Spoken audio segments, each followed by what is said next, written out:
Selamat malam, selamat berjumpa dengan saya Geni Sastro. Om Swastiastu, Rahayu, Rahayu, Rahayu. Kembali lagi saya melanjutkan video saya yang berjudul Tidak Semua Orang Akan Mati. Nah, pada saat ini di video ini saya masih menjelaskan bagaimana nasib orang-orang yang tidak memiliki dharma.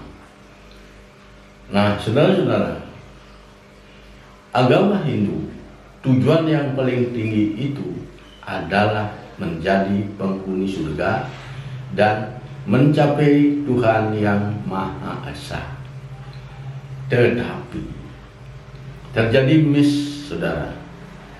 Orang-orang Hindu di seluruh dunia sekarang tidak lagi mencapai Tuhan yang Maha Esa, menjadi penghuni surga, tidak lagi.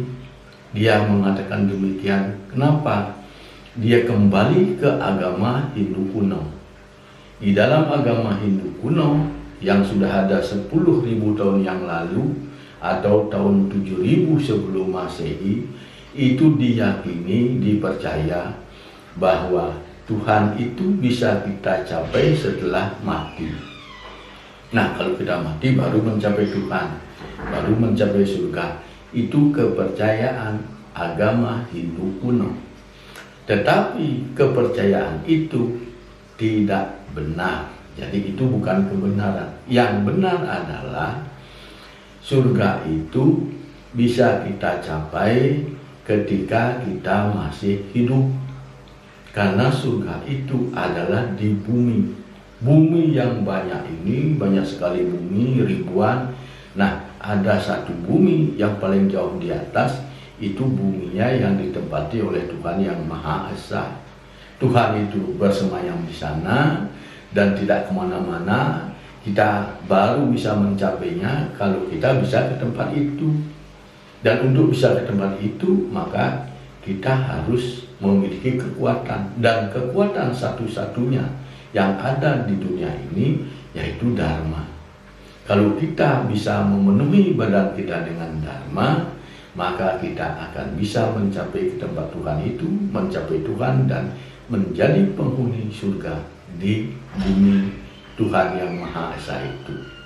Demikian saudara-saudara. Jadi bukan mati. Nah, kalau mati itu adalah tujuan agama Hindu kuno. Setelah mati nanti dapat surga. Kalau yang tidak menjadi pengikut Tuhan, dia akan neraka. Nah, itu tidak benar.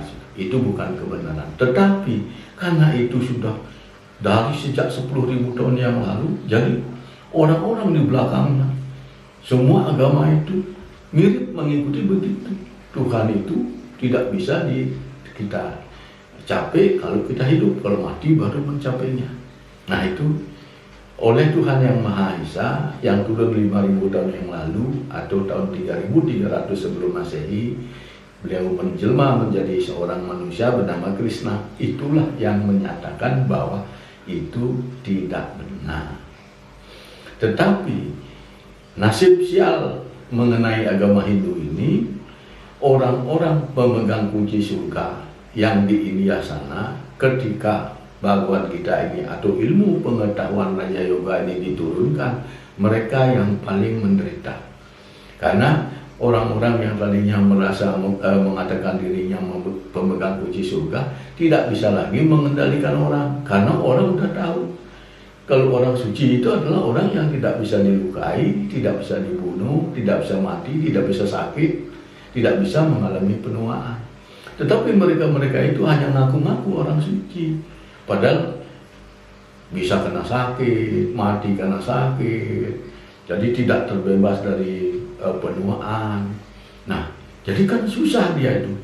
Akhirnya lambat laun waktu berjalan, ketika Bhagavad Gita ini disusun, ya dibuat pengetahuan Raja Yoga ini ditulis dalam sebuah buku bernama Bhagavad Gita.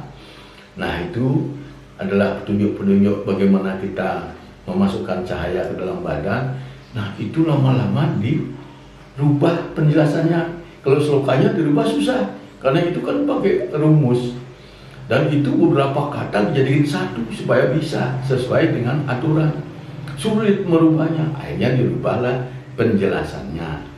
Jadi terjemahannya dirubah seolah-olah benar, padahal ke agama Hindu kuno. Tetapi naas umat Hindu sekarang ini, sarjana-sarjana agama Hindu ini tidak mampu melihat narasi yang benar dan narasi yang salah. Karena tidak mampu mengetahui mana narasi benar, mana salah, diikuti saja saudara-saudara.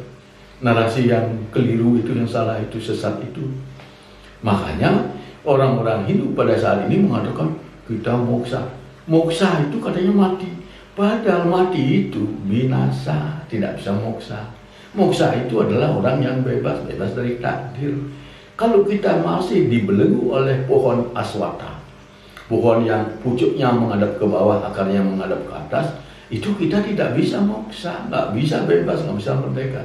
Kita merdeka kalau kita lepas dari belenggunya pohon aswata itu, baru kita bebas moksa. Jadi kalau kita bebas moksa, ya tidak akan bisa dilukai, tidak bisa dibunuh, tidak bisa mati, tidak bisa kena penyakit, dan tidak mengalami penuaan.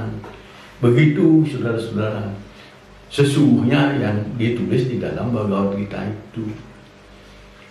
Nah ini yang saya jelaskan. Tidak ada awatara, tidak ada reinkarnasi, penulisan kembali, tidak ada. Itu kepercayaan agama Hindu kuno. Kalau mati ya sudah selesai. Rohnya apa? Roh itu benda yang sangat kecil, yang tidak bisa berjalan, bergerak aja tidak bisa, apalagi bersenang-senang, nggak bisa. Itu saudara-saudara. Jadi agama Hindu kuno itu adalah agama ciptaan manusia, sehingga Tuhannya itu ciptaan manusia.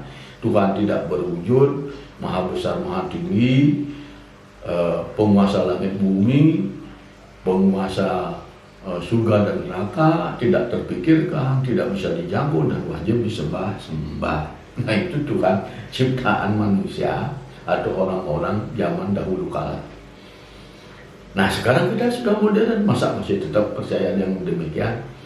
Nah untungnya Tuhan turun 5.000 tahun yang lalu mengatakan ya memang itu tidak benar. Begitu. Nah supaya kita bisa mencapai Tuhan, kita diajarkan ilmu pengetahuan Raja Yoga. Jadi di dalam Bhagavad Gita dinyatakan tujuan yang paling tinggi itu adalah mencapai Tuhan yang Maha Esa dan menjadi penghuni surganya. Jadi penghuni surga itu adalah tujuan manusia, tujuan agama Hindu. Nah, kata Tuhan 5.000 tahun yang lalu Tuhan bersabda, nanti ada golongan orang-orang yang ingin sekali mencapai surga, ingin banget menjadi penghuni surga, tetapi mereka tersesat. Mereka bukan yang mengumpulkan cahaya atau dharma, malah yang dikumpulkan itu adalah pahala. Demikian saudara-saudara. Padahal kan sebenarnya sudah dijelaskan oleh Tuhan, sekecil apapun dharma yang bisa dicapai seseorang, niscaya tidak akan kena penyakit yang berat-berat dan tidak akan mati karena penyakit yang berat-berat. Tetapi kalau di agama Kristen dinyatakan orang yang memiliki iman sebesar biji sawi saja, maka gunung bisa dipindahkan. Kalau di dalam agama Islam, jika seseorang bisa memiliki iman sebesar biji sawi, maka batu segede gunung bisa dipindahkan. Itu sebenarnya kebenaran, saudara.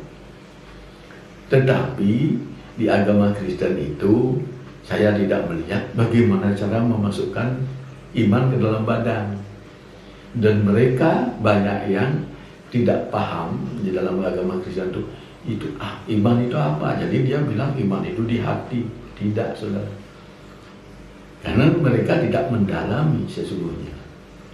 Padahal iman itu adalah bahasa Ibrani, bahasa Sanskertanya itu dharma, bahasa Indonesianya cahaya. Itu barang yang sama. Itu yang bisa menyelamatkan kita. Itu yang kita cari. Demikian. Nah, kalau ada orang yang ingin sekali menjadi penghuni surga, tetapi dia terus yang dikumpulkan pahala, kalau dia memberikan sesuatu pada orang lain, kalau tidak ada pahalanya dia nggak mau lakukan. Begitu juga kalau menolong orang lain. Kalau nggak ada pahalanya, mau apa? Nggak mau, pilih-pilih. Nah, dan kalau mereka melakukan pemujaan, kalau sembahyang itu bahasa Hindunya pemujaan, itu dilakukan besar-besar. Artinya apa? Banyak-banyak orang. Jadi mengumpulkan. Kalau dia sembahyang sendiri kurang bagus, harus kumpul, semakin banyak semakin bagus. Banyak sekali, bila perlu ratusan ribu, bila perlu jutaan. Nah, dia melakukan ritual yang aneh-aneh. Yang aneh itu maksudnya apa, saudara? Yang aneh salah satu ya, kita ngelempari setan dengan batu. Nah itu kan aneh, itu kan tidak bisa masuk nalar kita. Nah itu dikatakan, tetapi orang-orang ini yang begitu itu oleh Tuhan dikatakan itu dikabulkan keinginannya, sehingga dia pasti akan diberikan imbalan, yaitu keinginannya dia mendapat kekuasaan, jabatannya tinggi, naik pangkatnya lancar. Wah, tinggi jabatannya, lancar naik pangkatnya. Nah terus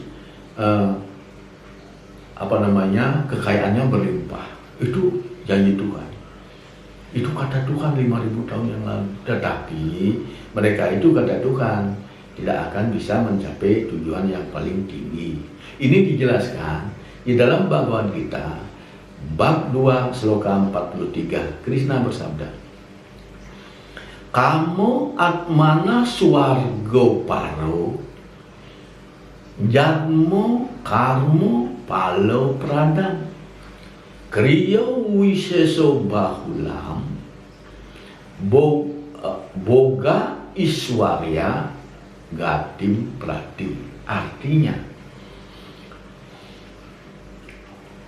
menjadi penghuni surga adalah tujuan yang paling tinggi, dan orang-orang yang ingin mencapai surga tetapi selalu mengharapkan supaya mendapat pahala dari setiap perbuatan dan pemberiannya, dan gemar melakukan pemujaan besar-besar dan aneh-aneh, niscaya keinginannya akan dikabulkan, sehingga mereka memperoleh kekuasaan dan kekayaan yang berlimpah. Tetapi sebaliknya, mereka tidak dapat mencapai tujuan yang paling tinggi. Nah, demikian kata Tuhan ini, saudara-saudara. Tapi kenapa tidak bisa mencapai surga? Tujuan kan dia ingin ke surga karena meninggal, mati.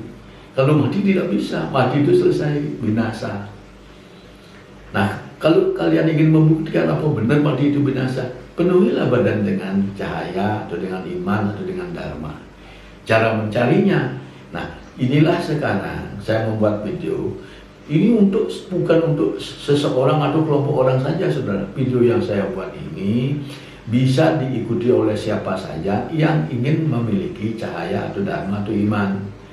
Nanti kalau sudah memiliki, bisa lebih cepat dari saya penuhnya, saudara. Nah, makanya ini saya nanti cara-caranya, teorinya saya kan tinggal melakukan gampang. Kan tidak harus, kalau masih muda, kita melakukan Raja Yoga itu ada asanas, ada pranayama, bandha, mudra, puasa, yadnya atau sedekah, dan samadhi. Tetapi kalau saya melakukan karena sudah dari muda. Tetapi kalau kalian sudah umur 40 ke atas, kan bisa keseleo untuk melakukan asanas atau pranayama atau bandha. Maka supaya tidak keseleo, boleh melakukan yang body sifatnya ini, yang untuk kesehatan ini boleh tidak dilakukan langsung puasa, dilakukan yadnya atau sedekah dilakukan, terus langsung melakukan samadhi. Samadhi dengan meditasi beda, saudara. Kalau meditasi adalah mengaktifkan pikiran, kalau samadhi adalah mematikan pikiran. Demikian, saudara-saudara. Nanti kalau kita sudah memiliki dharma, akan melihat, oh itu Tuhan itu, oh itu bumi ternyata banyak. Kita bisa ke bumi yang mana saja. Kita bisa bergerak, melesat tanpa sayap, melebihi kecepatan cahaya, saudara. Itu kalau orang yang badannya dipenuhi cahaya. Demikian. Jadi itu yang kita cari. Tetapi karena orang-orang Hindu naas nasibnya. Tokoh-tokoh agama Hindunya yang sudah sekolah pada tinggi-tinggi, sudah jadi sarjana agama Hindu, jadi doktor agama Hindu, jadi profesor, tidak mampu mengetahui bahwa narasi Bhagavad Gita yang sekarang beredar itu adalah narasi yang sesat, sehingga mereka menyebarkan kesesatan. Menyebarkan kesesatan. Tidak ada pikiran untuk keluar dari kotaknya. Kenapa? Karena sudah menjadi budak. Jadi semua orang di dunia ini sudah menjadi budak dari orang-orang pemegang kunci surga. Apa yang dikatakan pemegang kunci surga, itulah yang harus diikuti. Nah, kalau pemegang kunci surga mengatakan semua orang pasti akan mati, nggak ada yang nggak mati, aneh-aneh aja kalian. Nah, itu dia berani dia. Ini adalah kitab suci yang paling rahasia. Jangan disentuh-sentuh, jangan dibaca-baca. Ngikut dia, nggak dibaca. Nah, ada yang membaca karena dia kuliah, baca. Tapi nggak berani mengartikan, itu artinya. Jangan macam-macam kalian, itu artinya. Nah, mereka sudah terpaku.